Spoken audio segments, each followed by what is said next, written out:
तुम्ही ऐकत आहात लोकांचे काही भयानक किस्से. आता हे तुम्हीच ठरवायचं आहे की ही एक भुताटकी होती की केवळ एक त्यांचा भास. तो एक भास होता.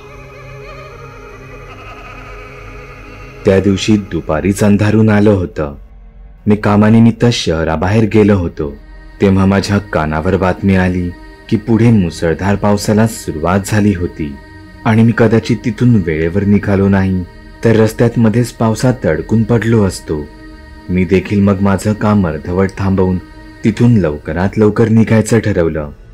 तोच माझ्या कानांवर दूरवर झालेल्या ढगांच्या गडगडण्याचा आवाज आला.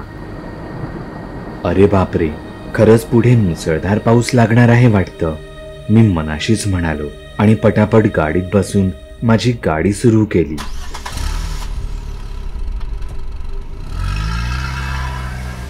रात्रीचे साधारण 8 वाजले असतील. मातीचा सुगंध हवेत दरवळत होता. पावसाचा गार थंडगार वारा सुटला होता आणि अचानकच धो-धो पावसाला सुरुवात झाली.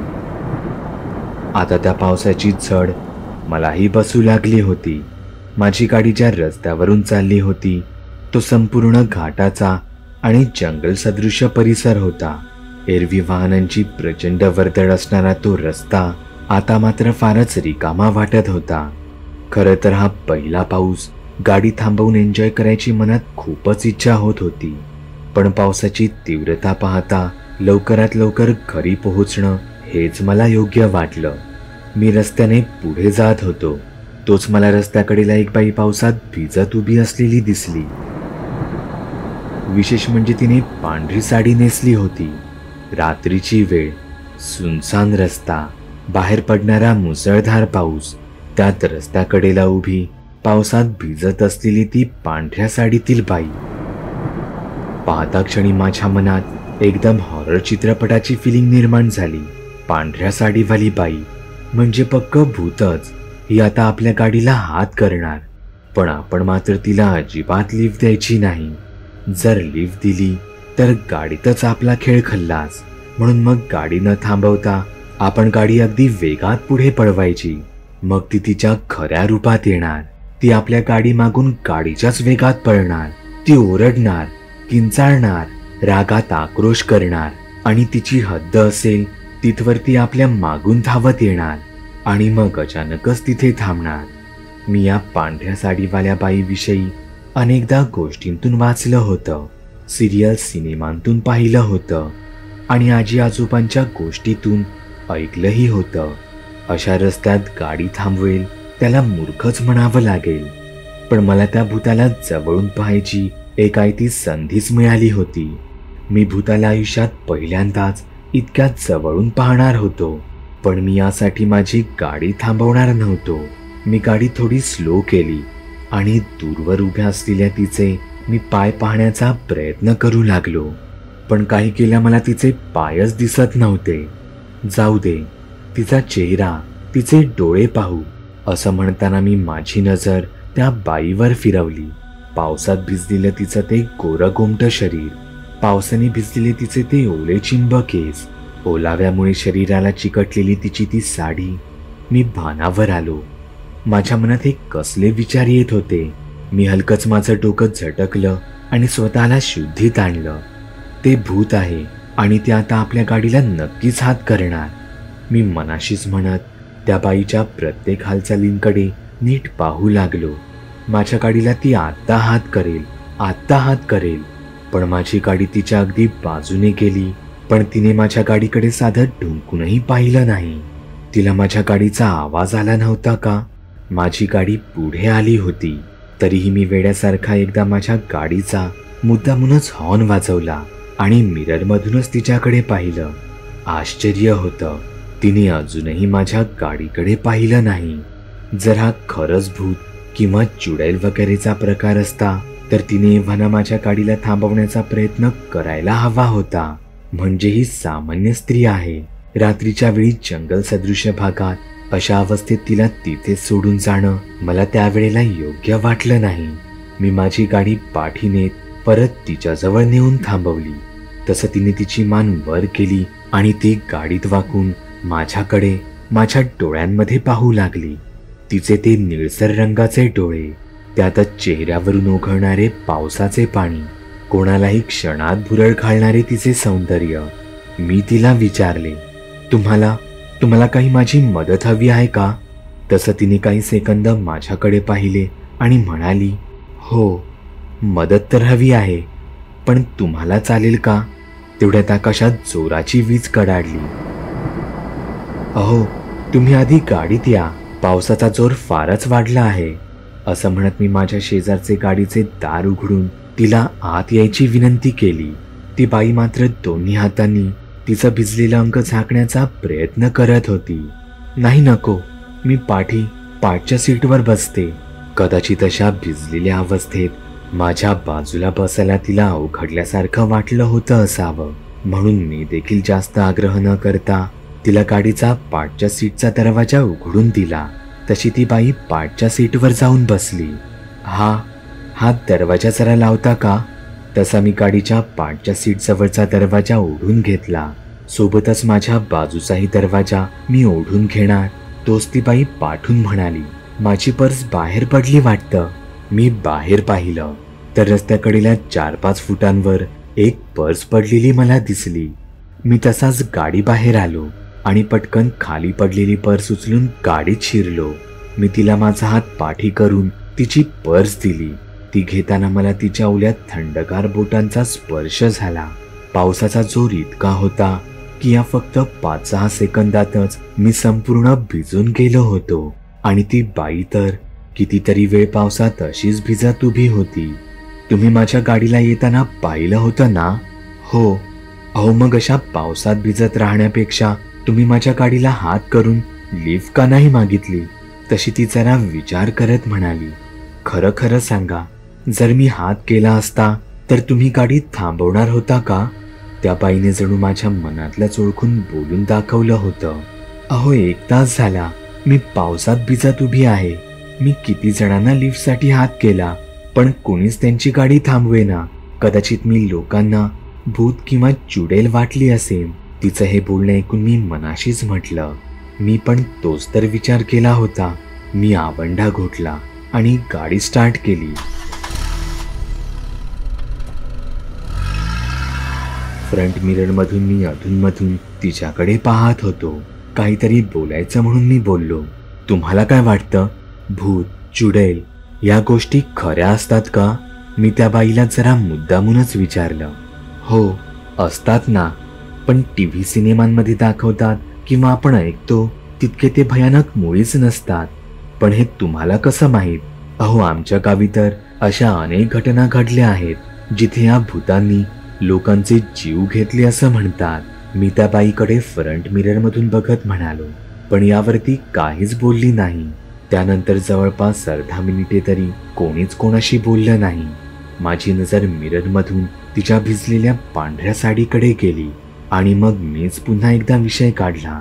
तुम्हाला काय वाटतं, भूत नेहमी पांढरे कपडे पांढऱ्या साड्याच का नेसतात, की त्यांना दुसरा रंग आवडतच नाही?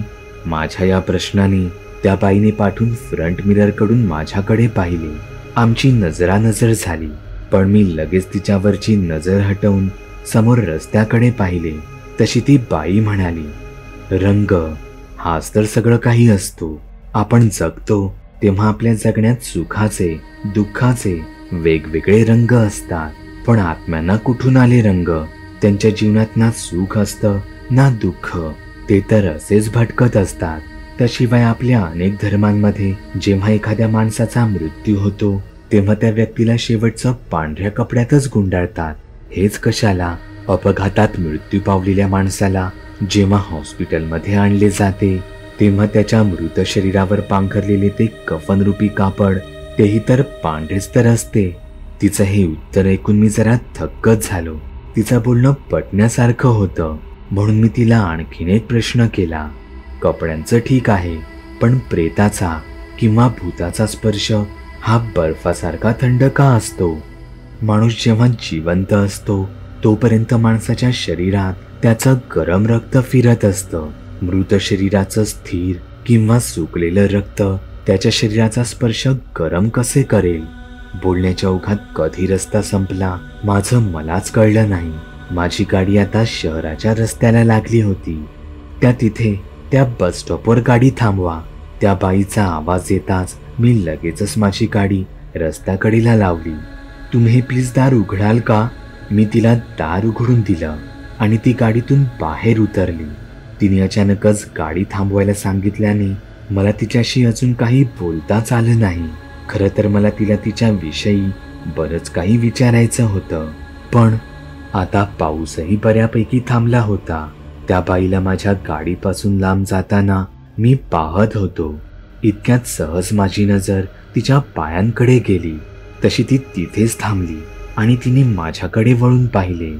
ती 8-10 फुटांवरूनच माझ्याकडे पाहत म्हणाली, माझ्या पायांकडे पाहताय म्हणजे इतक्या गप्पा मारून अजूनही माझ्यावर विश्वास बसलेला नाही वाटतं तुमचा. पण हो, सगळ्याच भूतांचे पाय काही उलटे नसतात बरं. असं म्हणत ती खुदकन हसली. मलाही माझं हसू आवरलं गेलं नाही. मी अजूनही उगाचच तिला रस्ता ओलांडताना एकटक पाहत होतो. ती देखील पाठी वळून माझ्याकडेच पाहत होती. इतक्यात वेगात एक ट्रक त्या बाईला जोरात धडकून पुढे गेला आणि माझे हातपायच गळाले. मी हे काय पाहिलं होतं? मी माझ्या थरथरत्या हाताने गाडीचं दार उघडलं. मी धावत तिथे रस्त्यावर मधोमध पोहोचलो. मी सगळीकडे तिला शोधू लागलो. आश्चर्य म्हणजे तिथे ना कुठे ती बाई दिसत होती ना तिचं रक्त. अरे वेडा झालायस का? रस्त्यात मध्ये काय करतोय? एक गाडी माझ्या बाजूने वेगात गेली.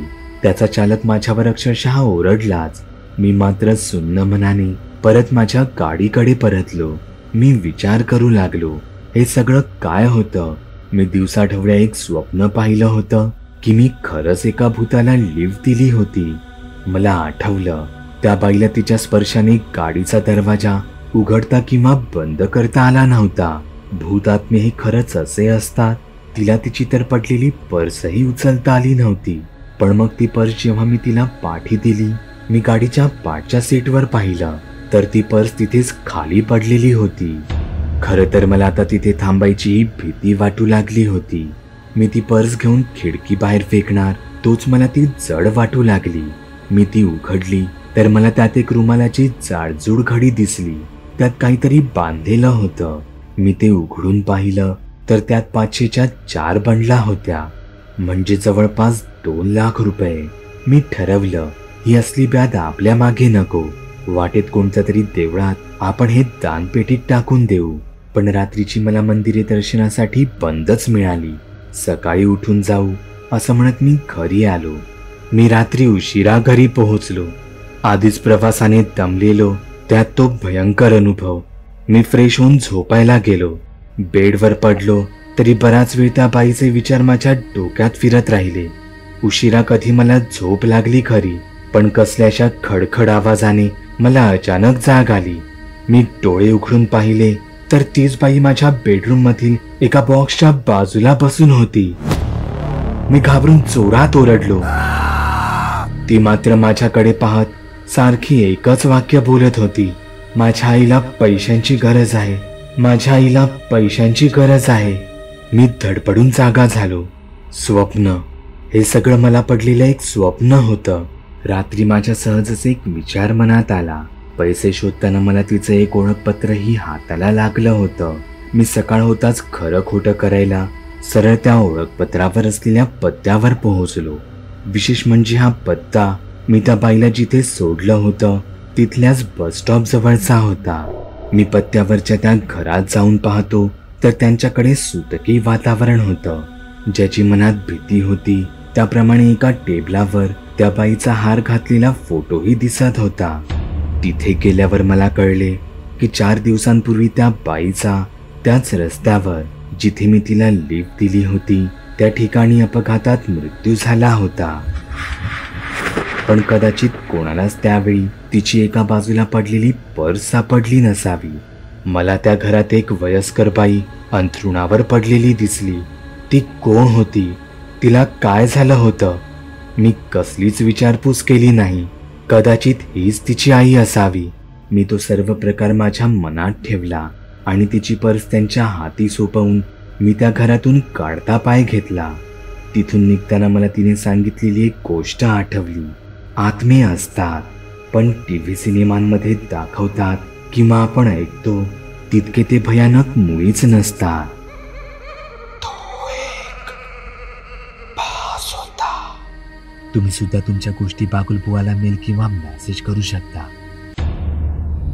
बागुलबुवा. चॅनलवर अपलोड केलेल्या नवीन व्हिडिओची नोटिफिकेशन मिळवण्यासाठी चॅनल सबस्क्राईब करायला विसरू नका. व्हिडिओ आवडला तर आमच्या मेहनतीचा मोबदला म्हणून तो लाईक करून मित्रांसोबत जरूर शेअर करा. चॅनलवरचे इतर व्हिडिओ पाहण्यासाठी इथे क्लिक करा. तसेच चॅनलवरची प्लेलिस्टही चेक करा. दर दिवशी नवनवीन भूतांचे व्हिडिओ बनवून मी तुमचं मनोरंजन करत राहू याची खात्री बाळगा.